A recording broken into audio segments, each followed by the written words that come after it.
নেপাল কিন্তু সংখ্যাগরিষ্ঠ হিন্দু রাষ্ট্র, তারপরেও সেখানে ভারতীয় বিদ্বেষ রয়েছে। কারণ ভারত একটি উগ্রবাদী, ভারতীয় সরকার একটি উগ্রবাদী সরকার। তারা শুধুমাত্র প্রতিবেশী দেশগুলোতে দ্বন্দ্ব সংঘাত লাগিয়ে নিজেদের দাদাগিরি ফলাতে চায়। মাতৃভূমির মর্যাদা রক্ষায় বাংলাদেশের জনগণ ঐক্যবদ্ধ। আমরা আজকে এই মহান বিজয়ের মাসে আমরা কলকাতায় বঙ্গীয় হিন্দু জাগরণ গোষ্ঠী কর্তৃক বাংলাদেশের জাতীয় পতাকার যে অবমাননা করা হয়েছে তার তীব্র নিন্দা ও প্রতিবাদ জানাচ্ছি এবং তার প্রতিবাদে সম্মিলিতভাবে আজকে জাতীয় পতাকা প্রদর্শন করছি। আমি অনুরোধ করবো একসাথে উপরে জাতীয় পতাকা প্রদর্শন করে দেখাতে এবং স্লোগান দিতে, দিল্লি দিল্লি না ঢাকা, দিল্লি না ঢাকা, ঢাকা ঢাকা। ধন্যবাদ। সংগ্রামী সাথী বন্ধুগণ, আপনাদেরকে একটু স্মরণ করিয়ে দিচ্ছি, গত 5ই আগস্ট ছাত্র জনতার গণ অভ্যুত্থানের মুখে বিশ্ব ইতিহাসের নিকৃষ্টতম পতিত স্বৈরাচার লেডি ফেরাউন শেখ হাসিনা বাংলাদেশ ছেড়ে পালাতে বাধ্য হয়েছে। তার পথ ধরে পালিয়েছে সিরিয়ার আর এক স্বৈরশাসক বাশার আল আসাদ। এবং আমি এখানে আশা প্রকাশ করছি, ইনশাআল্লাহ পুরো বিশ্ব আরো একজন নেতাকে পালাতে দেখবে, সে হলো ভারতের বর্তমান প্রধানমন্ত্রী কসাই মোদী। গত 6 ডিসেম্বর পঞ্চগড়ের মমিনপাড়া সীমান্তে বিএসএফ এর গুলিতে আনোয়ার হোসেন নামে এক বাংলাদেশিকে হত্যা করা হয়েছে। তার আগে ঠাকুরগাঁয়ের বালিয়াডাঙ্গি সীমান্তে সেপ্টেম্বর মাসে একজন জয়ন্ত কুমার সিং নামে একজনকে হত্যা করা হয়েছিল। সীমান্ত হত্যাকাণ্ড কিন্তু ভারত বন্ধ করে নাই। বিশ্বের বুকে সবচেয়ে উগ্রবাদী সরকার হলো ভারতীয় সরকার। তারা প্রত্যেকটা প্রতিবেশী দেশে উস্কানি দিচ্ছে, তারা প্রত্যেকটা প্রতিবেশী দেশকে অস্থিতিশীল করার ষড়যন্ত্র করেছে। আপনাদের স্মরণ আছে, মালদ্বীপের যে সরকার, বর্তমান সরকার রয়েছে, সেই সরকার ক্ষমতায় এসেছে কিন্তু প্রকাশ্যে ভারতের বিরোধিতা করে। সেই সরকার আসার পরে ভারতীয় সেনাবাহিনী সৈন্যদের প্রত্যাহার করার বিবৃতি দিয়েই কিন্তু মালদ্বীপের সরকার প্রতিষ্ঠা হয়েছে। নেপালে মনে করবেন না বাংলাদেশে সংখ্যাগরিষ্ঠ মুসলমান বলেই এত ভারত বিদ্বেষ। নেপাল কিন্তু সংখ্যাগরিষ্ঠ হিন্দু রাষ্ট্র, তারপরেও সেখানে ভারতীয় বিদ্বেষ রয়েছে। কারণ ভারত একটি উগ্রবাদী, ভারতীয় সরকার একটি উগ্রবাদী সরকার। তারা শুধুমাত্র প্রতিবেশী দেশগুলোতে দ্বন্দ্ব সংঘাত লাগিয়ে নিজেদের দাদাগিরি ফলাতে চায়। তারা শ্রীলঙ্কায় ব্যর্থ হয়েছে, পাকিস্তানে ব্যর্থ হয়েছে, পুরো উপমহাদেশে দক্ষিণ এশিয়ায় ভারতের কর্তৃত্ব কমে গিয়েছে। ভারতের জন্য সবচেয়ে বড় আঘাত ছিল তাদের পালিত শাসক, যাকে দিল্লিতে নববধূর আশ্রয় দিয়ে রেখেছে, সেই হাসিনার পতন ভারতের জন্য সবচেয়ে বড় কূটনৈতিক ধাক্কা ছিল। ভারতের যিনি নিরাপত্তা প্রধান রয়েছেন অজিত দোভাল, আমার তো মনে হয় তাকে ভারতীয় জনগণের কাছে ক্ষমা চাওয়া উচিত যে সে ইচ্ছাকৃতভাবে পরিকল্পিতভাবে যে প্রত্যেকটা দেশে রয়ের মাধ্যমে যেভাবে ষড়যন্ত্র করছিল, প্রত্যেকটা দেশ তো প্রত্যাখ্যান করেছে, ভারতের গণতান্ত্রিক চরিত্রকে হরণ করেছে। তার জন্য অজিত দোভালের ক্ষমা চেয়ে পদত্যাগ করতে হবে। ভারত যে বাংলাদেশে কাল্পনিক কথা বলে, এখানে হিন্দুদের উপর নির্যাতন করা হয়, আমি আজকে গণমাধ্যম বন্ধুদের কাছে জিজ্ঞাসা করব, আপনারা কি জানেন কাশ্মীরে কিভাবে নির্যাতন করা হয়েছে? কাশ্মীরে মুসলিমদের উপর নির্যাতনের সময় তারা এই জুনায়েদ আহমেদ পলকের মতো ইন্টারনেট বন্ধ করে দিয়েছিল।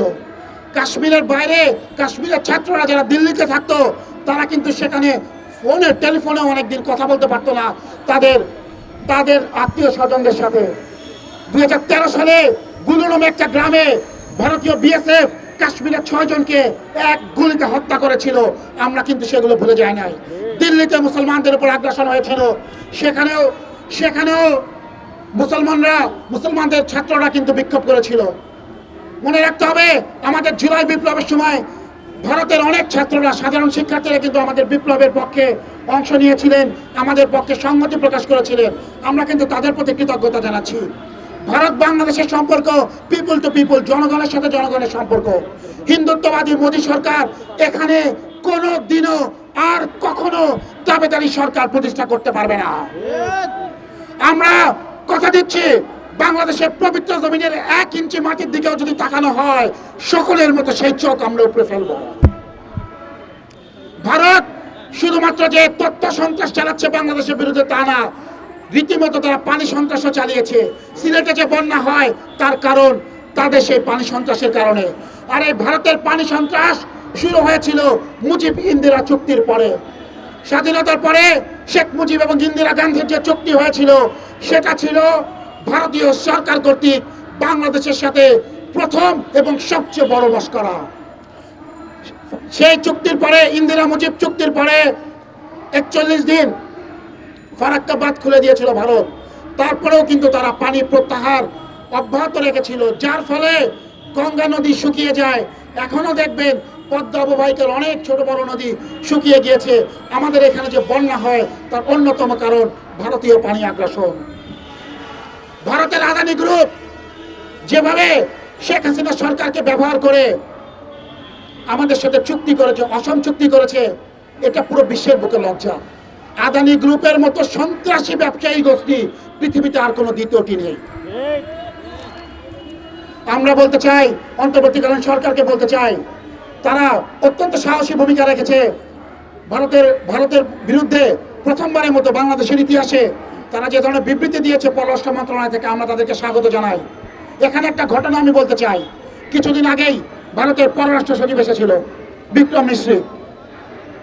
সে তার সংসদে যে বক্তব্য রেখেছে যে বাংলাদেশে কি ঘটনা ঘটেছে, তো আমার মনে হয় বিক্রম মিশ্রি তার সংসদীয় কমিটিকে বলেছে, ভাই আমার নাম বিক্রম মিশ্রি, আর বাংলাদেশে একটা খাবার আছে তাল মিশ্রি। আমি যদি যে সেখানে হম্বিতম্বি করতাম হাসিনা আমলের মতো, তাহলে বাংলাদেশের জনগণ চাল মিস্ত্রির মতো চিবাই আমাকে খেয়ে ফেলতো। পরিশেষে একটা কথা বলবো, বাংলাদেশ আগামী বছরেই একটি রাজনৈতিক সরকার দেখতে চায়। বাংলাদেশের জনগণ চায় তাদের দীর্ঘদিনের যেই বঞ্চিত ভোটাধিকার সেটা প্রয়োগ করে তাদের জনপ্রতিনিধি নির্বাচন করতে। আমরা অন্তর্বর্তীকালীন সরকারকেও অনুরোধ করব, নতুন বছরে জনগণকে নির্বাচনের রোডম্যাপ উপহার দিয়ে গণতান্ত্রিক রাজনৈতিক প্রক্রিয়ার দিকে দেশকে নিয়ে যাবেন, এবং আগামীতে আমরা এনডিএম সহ ফ্যাসিবাদ বিরোধী যত রাজনৈতিক দল রয়েছে, বিএনপির সাথে আমরা একসাথে ছিলাম, একসাথে জাতীয় সরকার গঠন করব, এই প্রত্যাশা ব্যক্ত করে আমি আমার বক্তব্য শেষ করছি। সকলকে ধন্যবাদ। 1 জানুয়ারি 2024 চেঞ্জ টিভি পা রেখেছে সুরভিত 6 বছরে। সবার প্রতি নিরন্তর শুভেচ্ছা। চেঞ্জ টিভি প্রতিষ্ঠা বার্ষিকীতে আমরা এদেরকে ধন্যবাদ জানাই। চেঞ্জ টিভিকে উত্তরোত্তর সাফল্য কামনা করি। আর সাথে সাথে আমরা বিশেষ করে এদেরকে অনুরোধ করব যেন তারা দেশের পক্ষে এবং বাংলাদেশের জনগণের পক্ষে, ইসলামের পক্ষে, হকের পক্ষে, সত্যের পক্ষে তারা যেন সুন্দর পরিবেশন করতে পারে, এই আশাবাদ ব্যক্ত করি। চেঞ্জ টিভিকে আমি তো মেলা দিন ধরে দেখছি। চেঞ্জ টিভি যতদূর সম্ভব বস্তুনিষ্ঠতার সাথে কাজ করছে, এবং এই জন্য চেঞ্জ টিভির ভিউ আরও অনেক বেড়েছে, অনেক। আমি নিজে যে অনেকগুলো সভা করে মানে এখানে ইন্টারভিউ করেছি, কোনো কোনো ক্ষেত্রে আমি দেখেছি মিলিয়নের মতো হয়েছে ভিউ, মানে অন্য কোনো জায়গায় এত হয় নাই। আমি মনে করি চেঞ্জ টিভি ভালো কাজ করছে। প্রচণ্ড চাপ আছে, তার মধ্যেও চেঞ্জ টিভি যদি তাদের এই নিষ্ঠতা রাখতে পারে তাহলে এটা আরও ভালো করবে। আমি তাদের সাফল্য কামনা করি। আগামী 1 জানুয়ারি জনপ্রিয় যে online television, online media change টিভির 5 বছর পূর্তি হবে।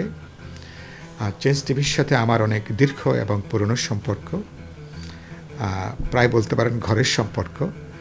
আমি এই 5 বছর পূর্তি উপলক্ষে আমি চেঞ্জ টিভিকে আমার ব্যক্তিগত পক্ষ থেকে, বিপ্লবী ওয়ার্কার্স পার্টির পক্ষ থেকে আমি আন্তরিক শুভেচ্ছা এবং আমি অভিনন্দন জানাই।